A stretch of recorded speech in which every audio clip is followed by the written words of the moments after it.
Naghahanap ba kayo ng masarap, mura, at napakadaming servings talaga nito? Promise, sa halagang 99 pesos marami ka nang makakain at sold na ang pares mo. Sa 99 pesos mo ay napakadami nga ng baka, hindi to puro litid purong laman talaga at nilagyan pa nila ng bagnet. Yes, parang piniritong baboy na ewan pero napakasarap talaga in fairness. Nasa tabing kalsada lang sila ng 178. Opo, sa papuntang Phase 6, lagpas lang ng konti sa gasoline station. Dito lang yan matatagpuan sa Camarin, Caloocan North.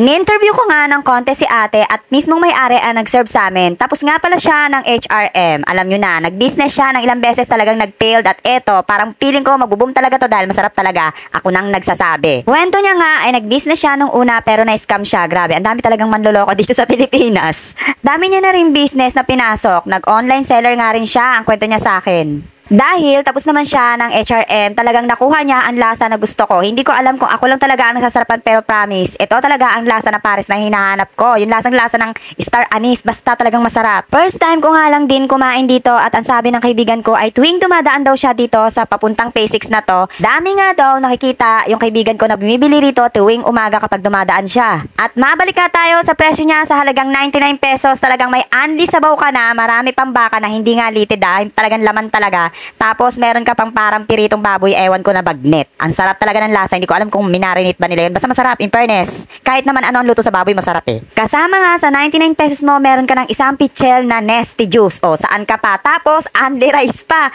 O, diba? Only rice. At alam nyo ba, sa 99 pesos nyo, meron din silang chicharon bulaklak. Yes, hindi lang namin pinalagay ang chicharon bulaklak. Ang pina-add na lang namin ay isa pang itlog. Dahil nga healthy living kami, charis. Pero sakto nga kasi parang feeling ko na ubusan na rin sila dahil nga sa mga dami ng customer nila. At alam nyo ba mga Zes, talagang baka pa lang, sold na kayo. Hindi nyo pagsisisihan na umorder kayo ng 99 pesos. Talagang sulit na sulit talaga ang 99 pesos nyo. Hindi nga to sponsor pero mismo ako nakatikim, heaven ang lasa. Marami naman akong nakainan at talagang masasarap na lasa pero isa nga to sa pinakamasabi ko na talagang quality, ang sabaw pa lang talagang ulam na. Dagdagan pa nga ng maraming repolyo at bawang ang sabaw, talagang masarap talaga. Dagan mo nga yung sabaw mo pati sa kanin mo ng hot sauce tapos yung chili oil garlic nila, masarap na rin. Eto nga pala yung mga price list na hindi ko mababanggit at hindi ko maiisa.